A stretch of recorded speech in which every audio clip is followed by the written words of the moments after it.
Hello, everybody. Welcome to a new episode of the Dissenter. I'm your host, as always, Ricardo Lopes, and today I'm joined by Dr. Frederick Toates.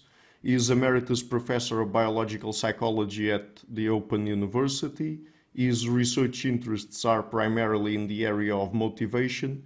He is the author of a number of books, including the most recent one, Understanding Sexual Serial Killing, and that's what we're going to talk about today. So, Dr. Toates, welcome to the show. It's a huge pleasure to everyone. Thank you. It's a pleasure for me to meet you and to be with you on this. Great. So, let's start perhaps with a definition here. What is sexual serial killing? Well, let's say what serial killing is Mm-hmm. for a start, whether it's sexual or not. Mm-hmm. Serial killing is generally defined as killing 3 or more people with a space between them. Some say 2 with a space between them. But that's right, that's what serial killing is. Now, sexual serial killing, I think there are various shades of this. And one is where someone gets killed, not because it's a sexual turn-on for the killer, but just for pragmatic reasons, to get rid of a witness, for example. Now, there are other things. I believe whether that ever happens in a serial fashion, I don't know. It certainly happens with one-off, and it might well happen with serial.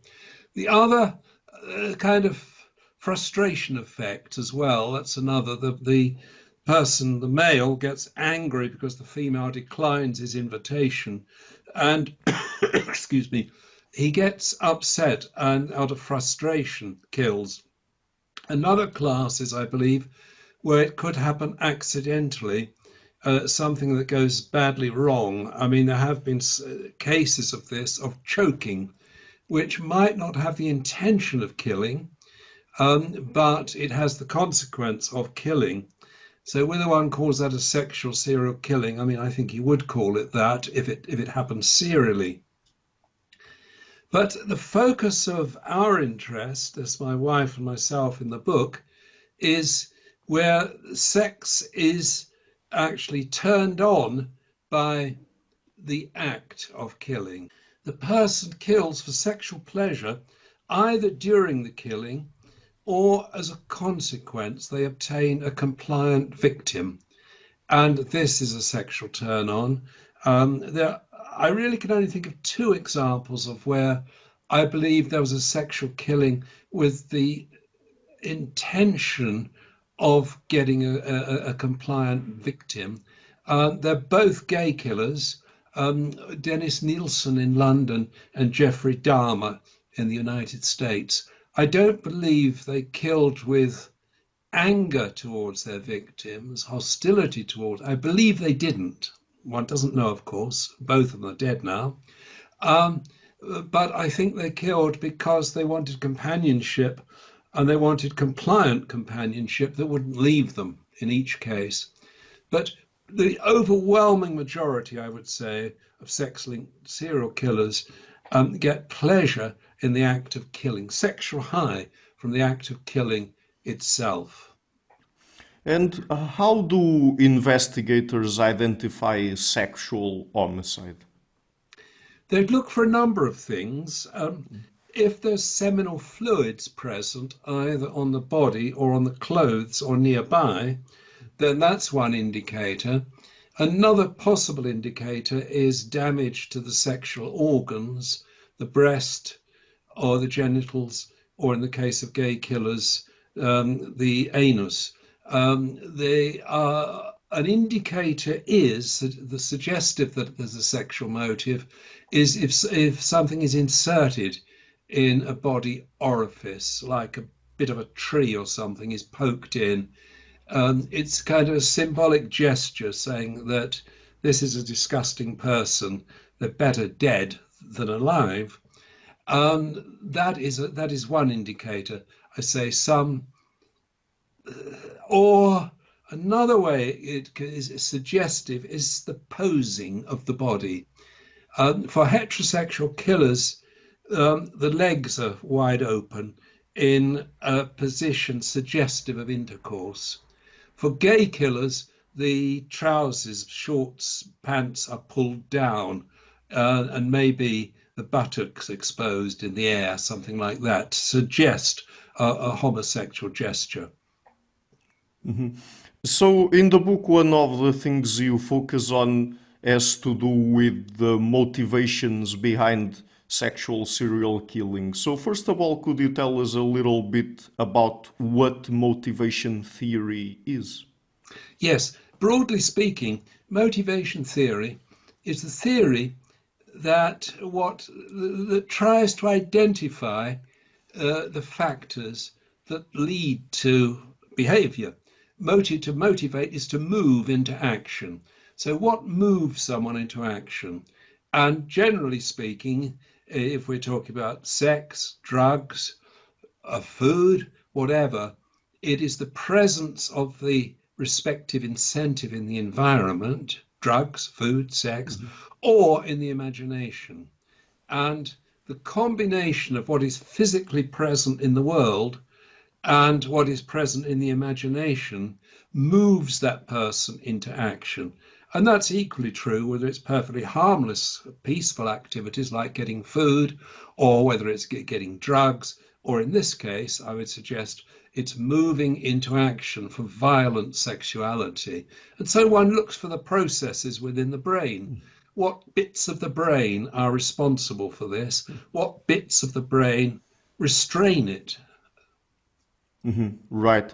And what are then the motivations behind the specific case of sexual serial killing? I know that in the book you talk about three different categories: hedonistic, mission-oriented, and power/control oriented. Could you tell us about each of them? Well, I could, but I don't actually believe them. I Okay. think that I think that all sexual killing follows much the same motivation, and that is to get sexual pleasure. Now, that combines with power. Um, the killer wants control, he wants command over the situation. So it's not, I believe it's not that some killers kill for power and some kill for sexual desire. I believe they all kill for power and sexual desire. I'd have, though, to make the qualifier with the two people I mentioned earlier that I believe are somewhat different from the mainstream. But I think 99.99% of the people we're talking about kill for a combination of reasons. They have a grudge against society. They feel powerless. They want to assert power, to be seen to be powerful, and this is one way of doing it, through sexual conquest. So I don't think you can dichotomize or trichotomize, if that's a word, the reasons in the way that some investigators do so. And usually, I would say there is a grudge against someone involved, a grudge against the class of person who is the victim. And that grudge combines with sexual desire. That is my understanding of the situation. So, just before I ask you more about the psychological traits of sexual serial killers, let me just ask you another question. Uh, Among the general population, sexual serial killers are extremely rare, correct? Yes, mercifully, yes, they are. They're a small percentage of all killers. I mean, killing is relatively rare, mercifully, but amongst killers, the serial killer is a rare beast. Right. So, what are some of the psychological traits that characterize them the most? Well, I would say that in almost all cases, though not all, they tick the boxes of psychopathy. They show a psychopathic personality. They mainly tick the boxes, and that is being callous, being indifferent, showing no empathy, being selfish, feeling a sense of entitlement. I guess most of them tick the boxes that bring them into the class that we would call psychopathic. I think that characterizes most of them. Again, the awkward thing about all this is that you can always find an exception that doesn't fit the rule. And I think a good example is Colonel Russell Williams, a Canadian serial killer, who, well, if not a serial killer, certainly a killer of two women and potentially a serial killer. Now, he didn't seem to tick these boxes at all because he was the commander of the biggest military base in Canada. He killed two serving members of staff under his command, but he didn't tick the boxes of irresponsibility, of showing no concern for his fellow man. He didn't tick the box of sexual promiscuity, as far as we know, which many of the others do tick that box. Quite what led him on this bizarre trajectory, then it's speculation. I don't know. But for the most part, I think you can characterize lack of empathy, psychopathy, to some degree, more or less has to be the case in most cases, I would think. Are they afflicted by particular mental disorders? No, I don't think they are. They're not mainly linked to psychosis. You get the occasional one that ticks the boxes for psychosis, but they are very rare amongst serial killers. Some plead psychosis because they want to get sent to a mental hospital rather than to the electric chair or gas chamber. Yeah. But those appeals are usually unsuccessful. There are very few that actually do get sentenced on the basis of suffering from psychosis. They tend to suffer from depression, that's one thing, and they tend to suffer from addictions, And so alcohol, drugs, and so on. right. And what are some of the social, cultural determinants behind sexual serial killing? I mean, things related to the family context, peers, etc. I think here you could present a very strong argument that overwhelmingly these people come from broken homes, dysfunctional families. There is usually abuse, whether sexual, physical, psychological, or all of those things. Or at the very least, there is not a conventional upbringing. Often they have several partners they have to get used to for the mother. Often the parents are into drug addiction, alcoholism, or something like this. They fail to form conventional social bonds because of their upbringing. As far as peers are concerned, I think the main function there is that many of them get bullied in school. They get taunted for something like physical appearance. They maybe have a distorted mouth or something, or accent, a foreign accent. Children can be horrible bullies, and often it's painful, but it doesn't lead to anything as serious as serial killing. But in the case of the people we're talking about, then there is often abuse within the family and abuse from classmates in school, bullying. That is, I would say, overwhelmingly the case. I can't say it's every case, but I think probably 95% of those we have studied, you can identify something terrible that's happened in their background or a series of terrible events in their background. And what about their daily lives, apart from the crimes they commit? I mean, are they committed to their family, their profession, the broader society? Do they tend to just behave normally or not? Again, it varies a lot. The extreme case I would give of loyalty to profession and family is Colonel Russell Williams. I mean, you don't become commander of the biggest military base in Canada without having some very strong characteristics of leadership and so on and so on. Man happily married by all accounts. The other extreme, which is I think the more common, is they tend to be drifters. They tend not to have a secure employment generally. They often are unemployed or doing jobs they don't much like. They're often bored.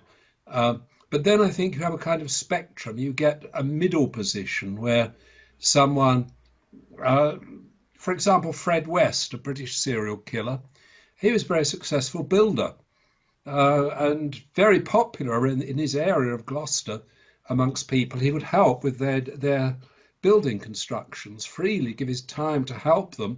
I mean, he fitted in very well into the community and by all accounts was happily married to, well, we don't know, let's say he married for a number of years to Rose West, his partner in crime. So I think you've got a whole spectrum, but it is shifted towards the end of unemployment, a loss of jobs, a pretty meaningless existence in part, and a lot of petty crime. A lot of them engage in criminal activities quite apart from sex linked. A lot of them have a career of burglary, drug dealing, violence of one sort or another. Sex doesn't just stand out as the only thing that they get their criminal activity is involved with. But again, the exception would be someone like Russell Williams, where one can find absolutely nothing in his life that was going wrong apart from his sexual perversion. Mm-hmm. And what about the socio-historical context? Because, of course, most of the documented cases we have are probably from the last century. I think that the farther we can go back is the 19th century probably, but that could just be a lack of good data, good registry, something like that. Do you have any idea if sexual serial killing is, historically speaking, a recent phenomenon? I think it's always existed. And as you say, the records go back to the 19th century in London with Jack the Ripper, the most famous case of all time, I guess. But there are comparable cases in France and Italy in the 19th century. But it really came in a higher frequency in the 20th century. We know most about the United States. We know that they keep pretty good records. Serial killing in the United States followed a fairly low level up until the 1970s, 1980s, and it peaked in the period 1970s, 1980s, stayed high for a few years, mercifully has now come down again to where it was earlier. So there's a clear socio-cultural, historical determinant there, because obviously people's genetics has not changed over that period of time very much at all, but the culture has changed radically. The interesting question, of course, is what about that culture has changed to give that massive peak in the 1980s? And one can speculate, we speculate that it could be a combination of factors. One is in the United States, there's a road building program which made it much easier for killers to move from one state to another. Another is the cars. Many more people possessed cars in the 70s, 80s. I would suggest that perhaps the most important factor of all is the breakup of traditional family structures. And so you find these people out on a limb somewhere, living on their own with no family, no friends, no spying eyes keeping an eye on what happens to them. And I think that is a major contributor. I think paradoxically, the permissive society is also a contributor to this, in the sense that in the 60s, 70s, 80s, whatever, around about then, sex became more freely available. And I think that the downside of that was that men who didn't have a sexual partner felt deep resentment. Before, they could always say, well, it was the church, it was strict parents, it was all these things. Now they can't say that because they look around and there's so much free sex available, and they feel resentment and anger towards the women who are offering sex to other men, but not to them. And I think paradoxically also, gay liberation plays a part here. You might think gay liberation would be a good thing. Well, of course, it is. I think we'd all agree it is a good thing. You'd think that gay liberation would be more tolerant attitudes to sexuality. But I believe that in that period of time, you had a population of men who had been traumatized by being ridiculed for their homosexuality. They also, with gay liberation, you had a population of men coming out of the closet and joining clubs, gay clubs. You had rent boys, as they're called, standing around street corners offering their sexual services. And so it was much easier to get victims in that period leading up to the 1980s. So I guess then the next question is what's happened since the 1980s that it's come down? I mean, there are still presumably frustrated men around as much as there were before. I suggest several things have happened. One is DNA technology. It means that a killer might be, or a rapist might be caught after the first offense. So they don't ever get a chance to become serial. I think the second thing could be closed circuit TV. There's much more closed circuit TV. People are being monitored all the time. And I think the third thing is the advent of sophisticated computers. Because back in the 70s, then one police force in, say, Washington State didn't know what was happening in Florida. Now the whole thing is linked in fantastic high-speed supercomputers, so you can know what's happening in one state to another. You can compare notes from one state to another. You can transmit fingerprints from one state to another at high speed. Another theory goes with a chap called Peter Vronsky, which is an interesting one. He reckons that the population of men who were killing in the 70s and 80s, they typically were born in the post-Second World War years. And it was a time when their fathers were either absent at war or came home traumatized by war, and they made bad fathers. Now, it sounds speculative, but who knows? This is we hope it's intelligent speculation, but it's speculation that we engage in this area. And when it comes to explaining sexual serial killing, do you think we also need to understand criminal behavior more generally? Yes. I think even more than that, we need to understand non-criminal behavior more generally. And I think the point is that any kind of deviation from the norm is in some sense based upon the norm. And the point I'm making is these people, I would suggest, are not born to become serial killers. At most, they're born with some kind of tendency towards antisocial activity because of genetics, because of development in the womb. They may well be compromised because of the environment of the mother's womb if she's taking alcohol, nicotine in large amounts. But so I think we need to study ordinary behavior, regular behavior. From that, try to understand criminal behavior. And then from criminal behavior, the extreme case of sexual serial killing.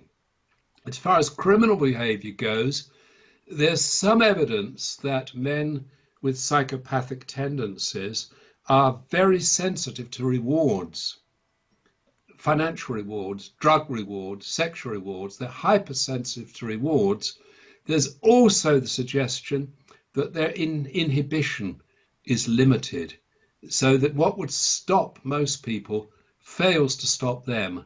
They go for short-term thrills and disregard long-term costs. Now, I mean, most of us do this to some degree, particularly at Christmas time. Most of us put on a bit too much weight around the middle because we want the hedonism of the chocolate or whatever, the wine, the chocolate, and we ignore the future consequence that we're going to put on weight in a few days or so. So, I mean, we all show this kind of property. I think that the criminal mind is one. Criminologists generally favor this idea that the criminal mind is one that is particularly sensitive to instant reward and insensitive to long-term consequences. And the most extreme case of this is the sort of people we're dealing with here, serial killers. Right. And so with all of that in mind, what do you think would be the best model to explain sexual offending and sexual serial killing in particular? I think the best model is one that it's based on a principle in psychology, sensory preconditioning. If two things are paired together, they tend to combine their effects. So if you have a sound and a light paired together, when you present the sound, it revives a memory of the sound, but it also revives a memory of the light, and vice versa. Presenting the light will trigger a memory of the sound. What I think is happening in this case is that when their sexuality emerges with puberty, then they're in a state of being traumatized for whatever reason, bullying, harassment, alienation, neglect, etc. And the negativity, the aversiveness of their experience combines with their sexual desire. So you get this toxic mixture of where sexual desire, you feel sexual desire, you also feel hostility, animosity to the person who's triggering that sexual desire. I think this is goes a long way towards explaining it. And I think that this combination is able to trigger the reward pathway very strongly when the person thinks thoughts about sexual violence.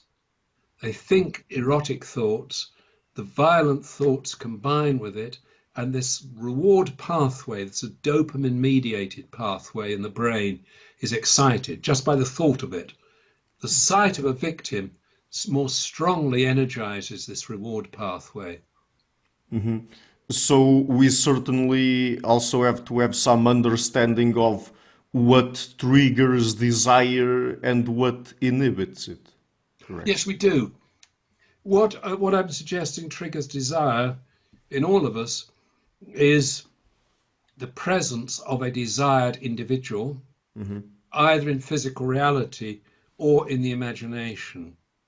Now, that desire is mediated via dopamine pathways in the brain that cause us to desire, to pull towards that target of our desire. Now, there are restraint mechanisms.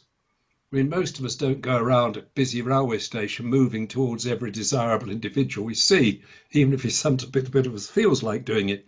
We are restrained, held back, inhibited by higher mechanisms that are found in the prefrontal cortex around here, and they take a long-term view of things. They serve the long-term interests. They're fully conscious.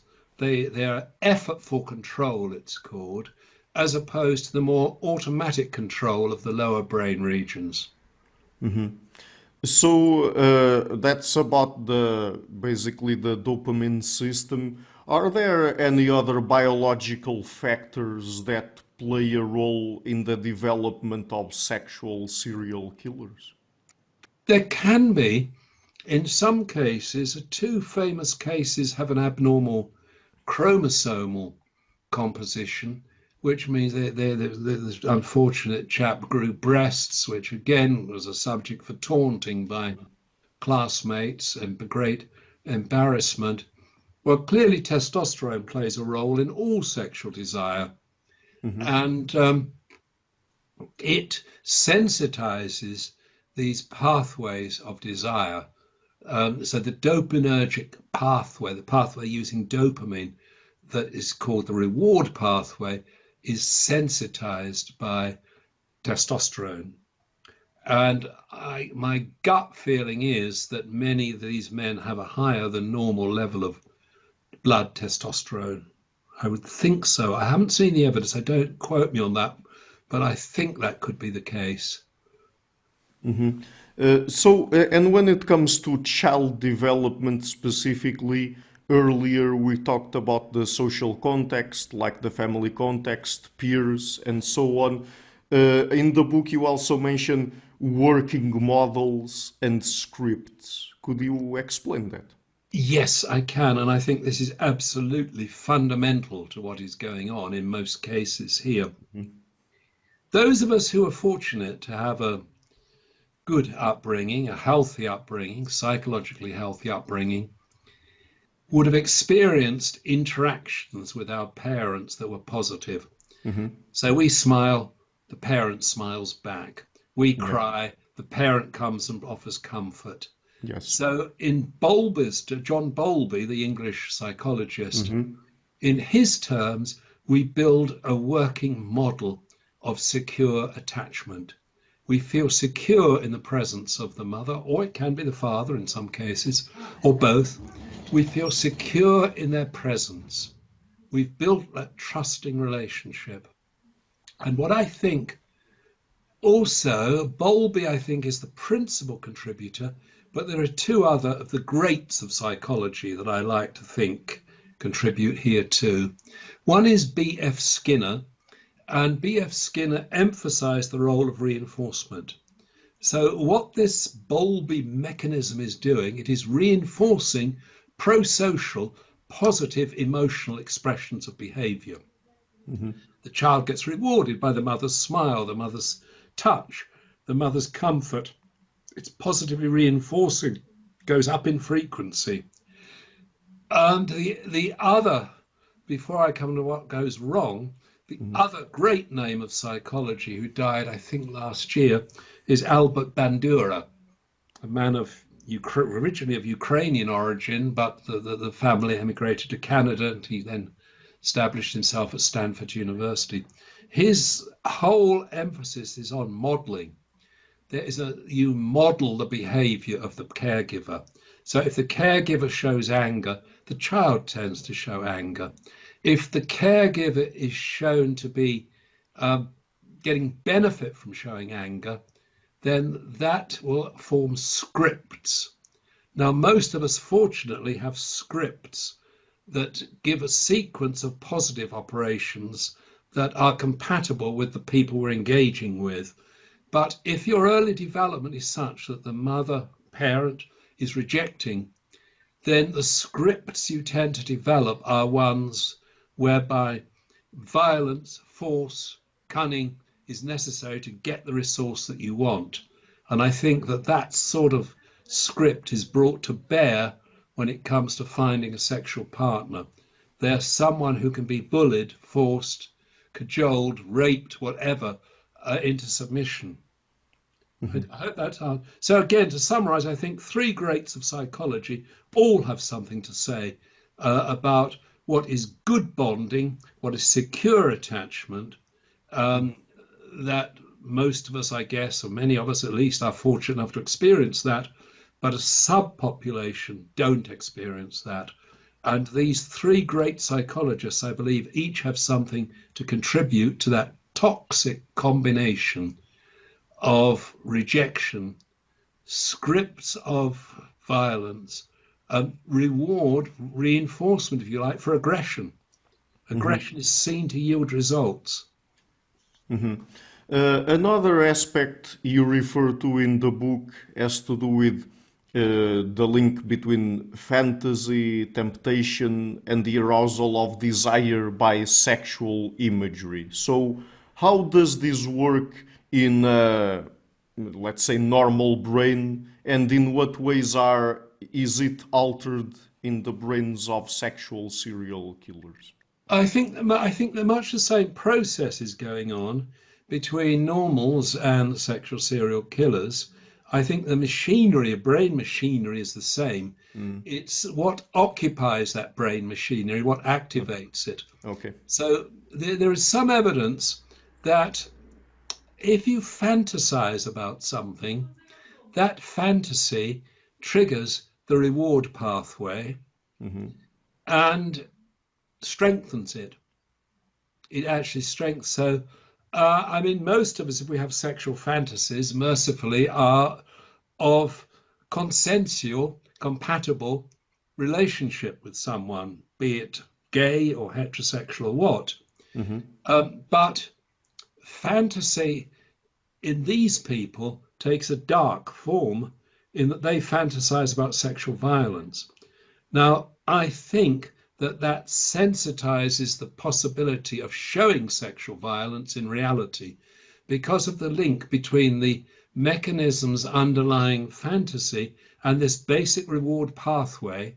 And you can test this out on people addicted to drugs, and you show them the site of, say, cocaine. They're cocaine addicts. You see this reward pathway light up.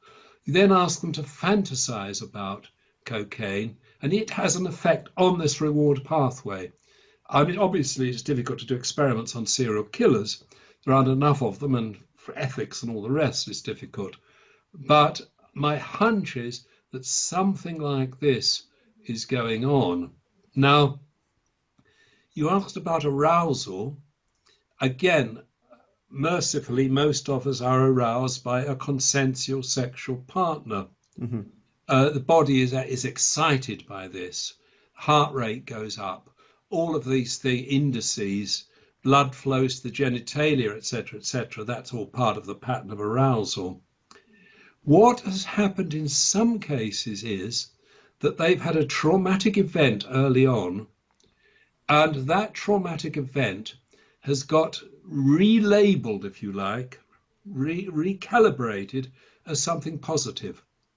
What was something awful has become something positive. That's not only serial killers, it's not violent people. There's a number of examples we give in the book of where something disturbing happened. For example, the English sexologist Havelock Ellis, when he was a young boy in Victorian London, went for a walk in Regent's Park with his mother. The mother needed to urinate. She went into the bushes to urinate. Came back. They both looked very embarrassed. Sort of seemed to be passed over though. But in years down the line, Havelock Ellis developed a fetish for women urinating. Now, I'm pretty sure that in some of our cases, they transform something negative into something positive. Jerry Brudos is an example of this. He found a pair of ladies' high-heeled shoes when he was a young man, walked around in them, was punished for this, told to burn them. He didn't burn them. Later on, he developed a fetish for women's high-heeled shoes, and he was a killer of women and stole their shoes as all part of the killing act. So that's what arousal is doing. Arousal is contributing to sexual desire, and sexual desire is contributing to arousal. So some of the examples you've just mentioned there point to paraphilias, right? Yes. What are paraphilias? What can we learn about sexual arousal by studying them? And how and why might they be connected to sexual serial killing? Well, a paraphilia is anything, literally by its roots of the word, is something that stands alongside the normal. So we are normally turned on by a physical presence of a person, attractive other.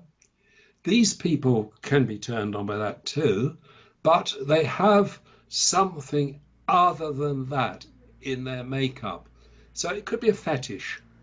They could acquire something. Rubber objects, for example, can become fetishes. It could be voyeurism, that is going spying around out there, looking at night, going out, looking through neighbours' windows to see if you can see a woman undressing. It could be exhibitionism, exposing yourself in public. Another paraphilia, I guess you'd call it that, is paedophilia, a turn on by very young children. I think there are two things that these are relevant to the topic we're studying today. And this is that if you saw how they got there, it might give you some important insights into how serial killing develops. And I think the other important point is that often a serial killer has one such paraphilia. Now, it might not be a terribly serious one, or it might be a very serious one. So voyeurism is not ranked as the most serious of offences. That can be very disturbing for those who experience it. But a serial killer like Paul Bernardo in Canada, for example, was turned on by voyeurism. He would hunt around his neighbourhood at night, spying on people, playing with his genitals as he looked through a window to see a woman get undressed. And I think the paraphilia in that case fuels the killing. I think part of this problem is with escalation. That no longer satisfied. We need to go still further. I mentioned the paraphilia of Jerry Brudos with a shoe fetish. Fetishes are quite common amongst these people, that they develop early on a fetish for a physical object or part of a woman's body. So there's a killer, I can't remember his name now, but he's from San Antonio in Texas, who had a love of taxidermy. He practiced this with his mother. They would have dead birds and they would preserve them. They would remove the eyes from the dead birds and put buttons in their place for some reason. Then when he got to serial killing, he removed the eyes from his victims. So these early developments, these early traumatizations, if you like. It's not exactly a fetish, but it's a very strange behavior by a serial killer couple in France. There aren't that many French serial killers, relative, say, to the United States pro rata, but some have achieved great notoriety. And one of these was Michel Fourniret and his partner, Martine Olivier, I believe. I think I've got the name right. Certainly Michel Fourniret. He had this total occupation with virginity. And it all started when he got married and he discovered that his wife was not a virgin. Well, it seems strange in a sexually liberal country like France that you'd get married not knowing your wife is a virgin, but there, obviously it still happens. He was utterly traumatized by this discovery and set out to kill the person who took his wife's virginity. He didn't manage to locate him, though. But then he was in prison for sexual offences, and he exchanged communication with a woman outside through a small ad in a French Catholic newspaper. They were looking for company, so they formed a partnership. And the partnership was based on he would kill her ex-husband, providing she helped him to obtain virgins. So they would go as a couple going around in cars, picking up girls. If they turned out not to be virgins, well, that was okay because they were immoral in any case. They should be virgins. If they turned out to be virgins, then he would rape and kill them. So it's something in that case that got out of all proportion, some quirky feeling that my wife must be pure and a virgin. And that arousal setup persisted until he got caught. But I mean, before I move on to the next topic, just to be clear here, we're talking about paraphilias as we talked about other aspects of human sexual psychology, and there's sort of a continuum between what happens in normal people and what happens in these extreme cases in criminal behavior and sexually criminal behavior. But I mean, I would imagine that the vast majority of people who have some sort of paraphilia, fetish, or something like that, there's nothing necessarily wrong with that, right? I mean, it's only wrong when it involves some sort of non-consensual behavior or Absolutely. something like that. Absolutely. I mean, some are, as I say, are relatively harmless. It can be traumatic for women to be exposed to an exhibitionist or to realize that a voyeur is looking through their windows. That can be Yes, of course. extremely traumatic, but they're not necessarily dangerous. I mean, you could have a harmless fetish about rubber, for example. Now, apparently, during the Second World War in Britain, a number of men did develop fetishes about rubber because we were wearing gas masks to protect from gas poisoning. And I think that's another good example here, where you're down in a bunker to protect you from the bombs falling, wearing a gas mask. The smell of rubber would have a very significant effect on you. And apparently, subsequently, with sexual development, they developed rubber fetishes. Well, they were just fine. I mean, all they needed was their wife to dress in rubber or to rub some rubber on their body or something like this. So they can be completely harmless. They can be a nuisance value, they can be very worrying, or they can be extremely dangerous. Yes. In some cases.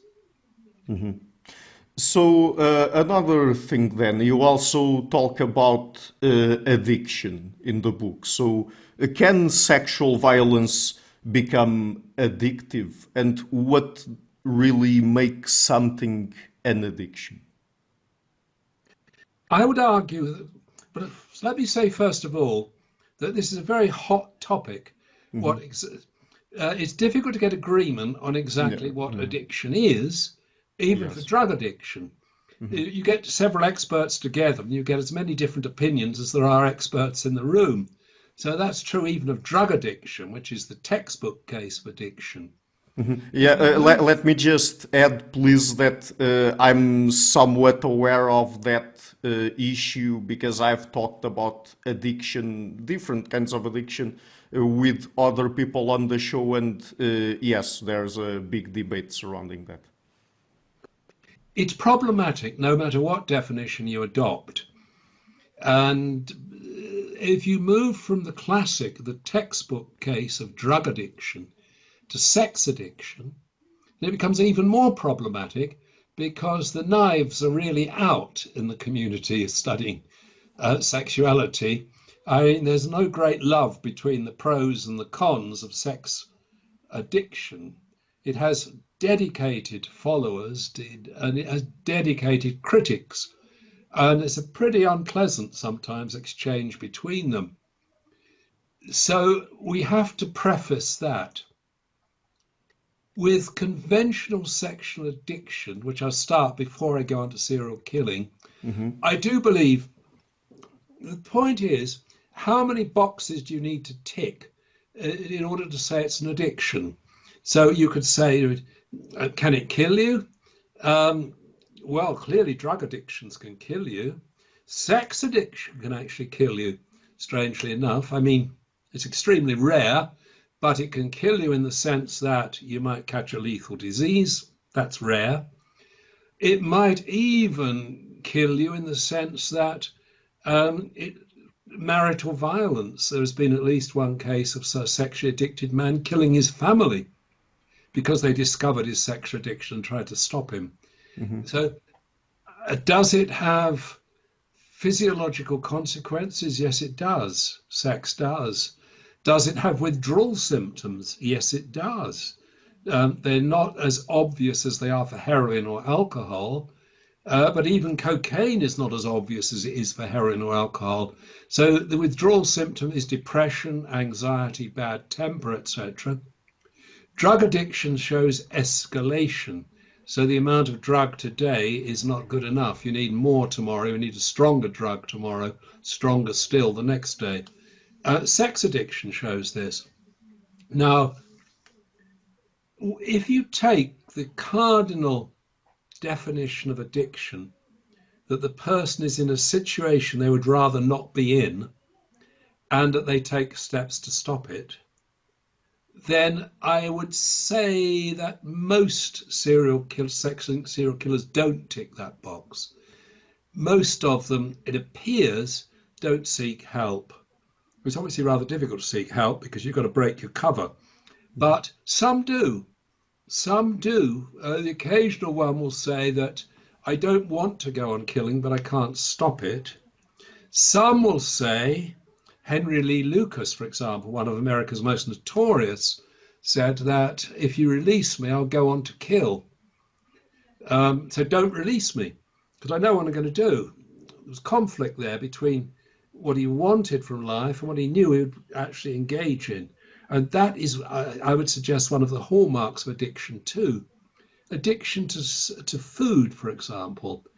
I feel it. I wouldn't say I'm addicted to junk food, but I feel the conflict, I guess we all do, between the higher brain region saying, don't take that extra bit of cheese or wine because it won't be good for you. Yet you still take it all the same. The pull of it, the physical presence of it is so strong that you take it all the same.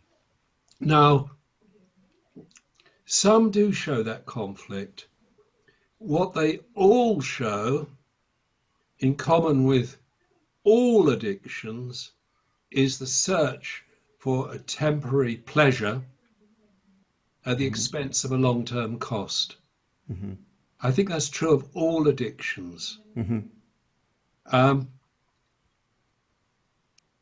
They sometimes show another quality, that they want to kill, but they don't enjoy it as much as they once did.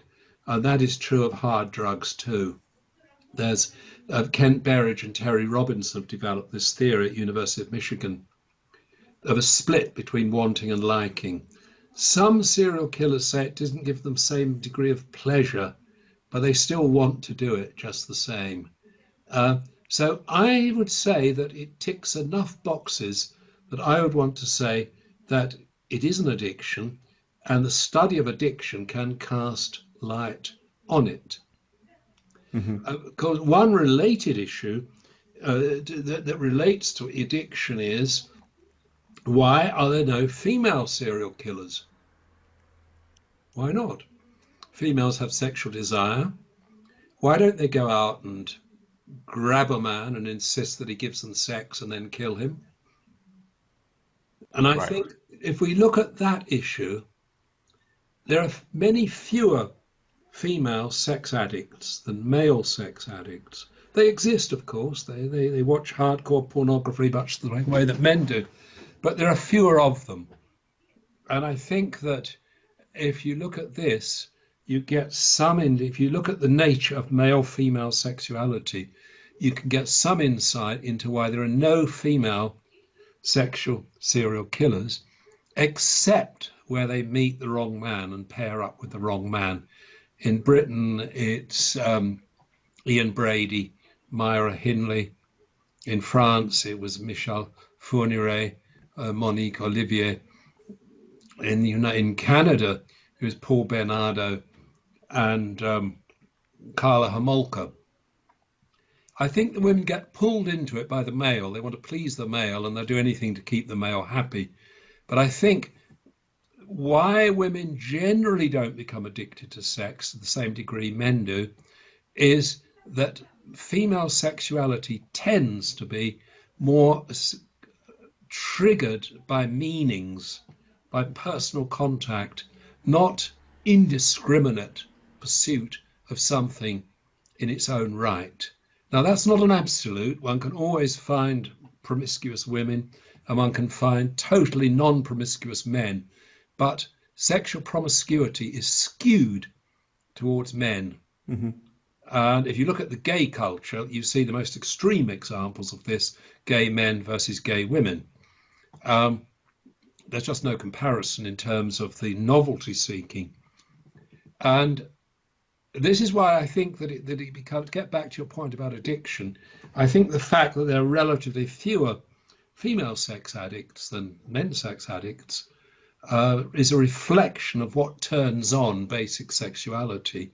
And I think why I would claim you can find 2 or 3 in the history of the world of sole female sex killers. And I don't believe it, the cases. I'm doubtful about even those 2 or 3. And I think that says a great deal.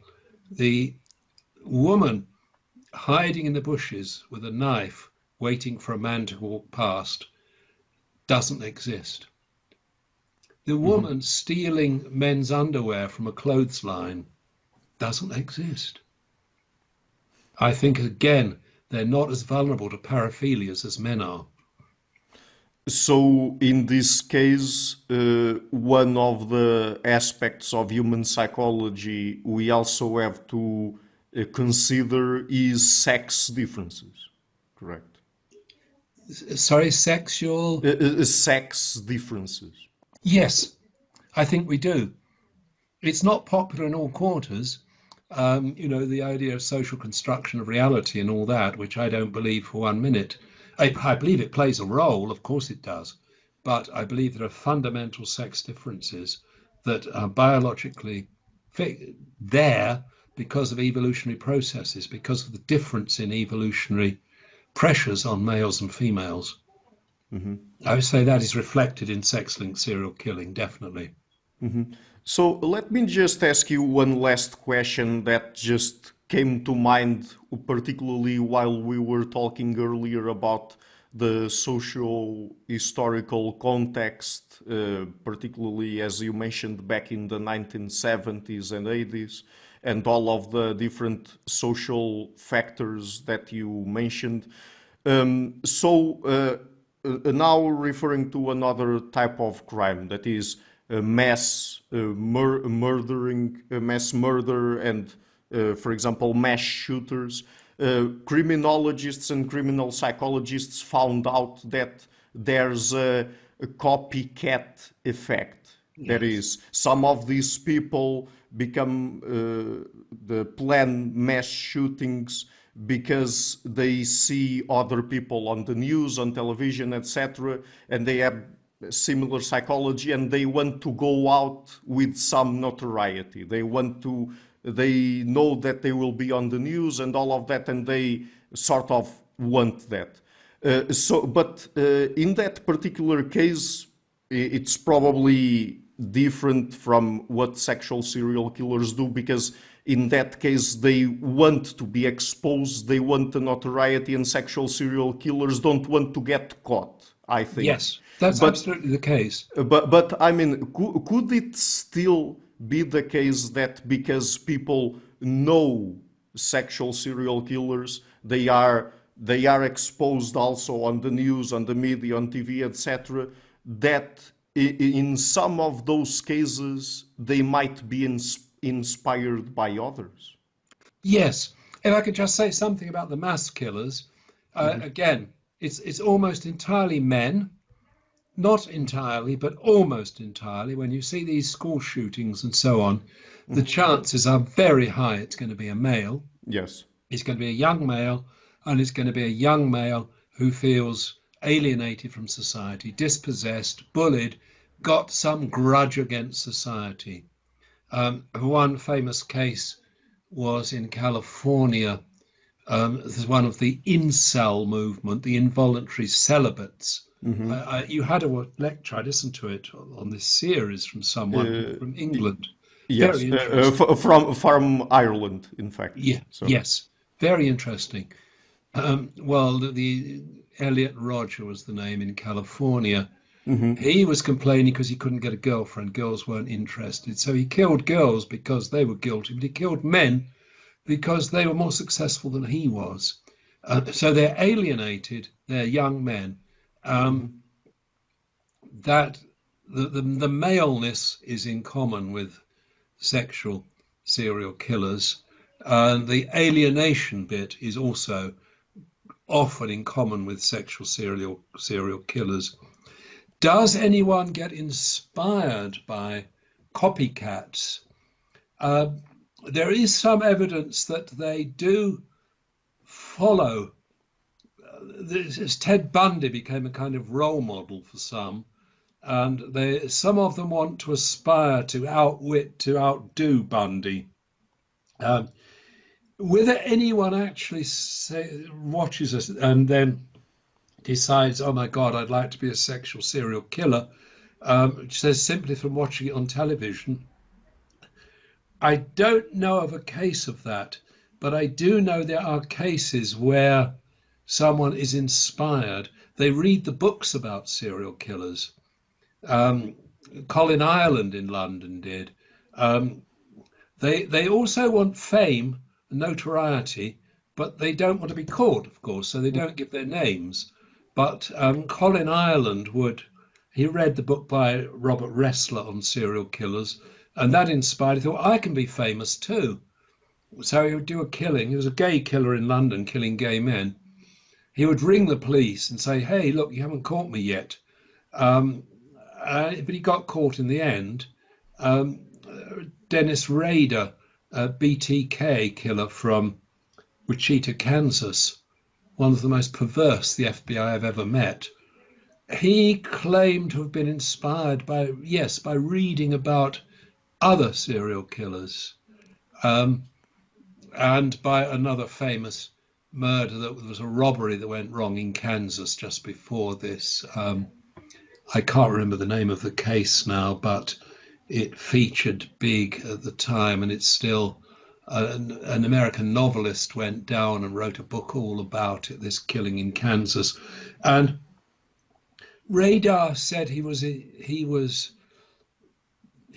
in some sense he was copying them, but I don't think anyone just starts off initially by copying. I think they're moving in that direction and then they lock on to, it's speculation. Someone might have started simply by watching them on TV. I don't know, but they certainly want their share of glory. They certainly follow the news. And if they don't get their share of glory, they're inclined to complain about it to the police. Say, look, you got the wrong man there. I'm not saying who's the right man. That's me, but I'm not giving my name. But you've got the wrong man. He's no right to claim these murders. They're my property. That happened with BTK in Dennis Rader in Wichita, Kansas. Mm-hmm. So, I mean, and I asked you that also because, of course, criminologists have been recommending for many years now that people on the media avoid as much as possible showing the pictures of mass murderers and their full names at least. So do you think that perhaps we should try to do the same, even if we're not sure that there's a copycat effect there with sexual serial killers? I'm not sure of the answer to that one. It's something I would need to think about, whether we should. I mean, the public need to be informed in the sense that they can take precautions. Mm-hmm. They can look out, they can give witness, they can suggest who the person might be. So I think there's very good reason to give publicity, but there can be a downside to this. And on a related theme, you see, raise a very tricky issue, because some of these killers have stated they've been inspired by literature. Mm-hmm. So the film Frenzy by Alfred Hitchcock was inspiration for at least one, and a book called, oh God, what is it called? Can't remember. Perhaps you can tell us what the book is about. And Fowls. It's The Collector, I think it's called, by Fowles. He collected women. He built a collection of women. Well, that book has inspired 2 or 3 serial killers. Again, whether it started them from nothing, I don't know. They certainly claim, though, that it was part of their inspiration for doing it. Right.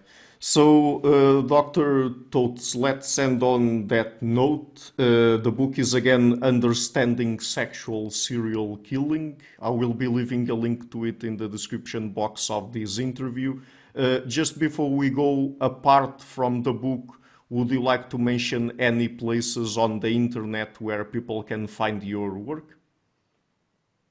Oh, they can simply Google me. They can look under the um, Open University Psychology Society. If they look under that and they go down to events and recordings, there's masses of stuff there, some of it from me, public lectures on addiction, sexual desire, sexual killing, and so on.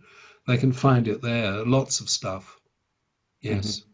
Okay, so I will add that to the description of the interview. Thank And you. Dr. Totes, thank you so much for taking the time to come on the show. And I mean, this is, of course, a very delicate subject, and we have to be very careful when we talk about it. But thank you so much also for writing the book, because I think that coming or approaching it from a scientific perspective is always useful. Also, of course, we expect to be able to in the future use this science, I guess, to also try to prevent these horrid crimes from happening. Right. If you want to prevent these crimes from happening, two things would be almost like waving a magic wand. Stop domestic abuse in the family. Stop bullying and taunting in school. I think if you could correct those two things, you would make a massive contribution to making the world a better place, including getting rid of much of this. Okay, so thank you again for Thank coming you. on the show. Thank you. Hi guys, thank you for watching this interview until the end. If you like what I'm doing and to help keep the channel sustainable, please pay a visit to my Patreon page or to PayPal. You have all of the links there in the description box. Even just $1 would already be a great help. Otherwise, and if you like what I'm doing, please share the interview, leave a like and hit the subscription button. This show is brought to you by Enlights, Learning and Development Done Differently. Check their website at enlights.com. Finally, I would also like to give a huge thank you to my main patrons and PayPal supporters, Karen Litske and Blanchett Perger Larsen, Lau Guerrero, Francis Ford, Hans Frederick Sunder, Ricardo Vladimiro, Craig Healy, Adam Castle, Olaf Alex, Jonathan Wiesel, Jacob Klinkby, Matthew Whittingbird, Anno Wolf, Tim Hollacy, Henrik Alenia, John Collars, Philip Force Connolly, Jerry Mueller, Herbert Gintis, Bo Weingard, Rebecca Newberger Goldstein, Dan Demetri, Robert Windegar, Rui Narcio, Arthur Coe, Zup, Marco Neves, Colin Holbrook, Susan Pinker, Bernardo Seixas, Pablo Santurbano, Simon Colombo, Jorge Espinha, Phil Kavanagh, Mark Blythe, Roberto Inguanzo, Michael Stormer, Samuel Andreev, Tiago Nunes, Bernard Ugni, Alexander Dunbauer, Fergal Cusson, Evan Bodrenko, Al Herzog, Don Ross, Jonathan Librant, Oslan Bullet, Nathan Nguyen, Stanton T, Samuel Correa, Eric Hines, Mark Smith, J.W. João Eira, Tom Hummel, David Sloan Wilson, Yassila Dez Araújo, Eden Solan, Romain Roach, Dmitry Grigoriev,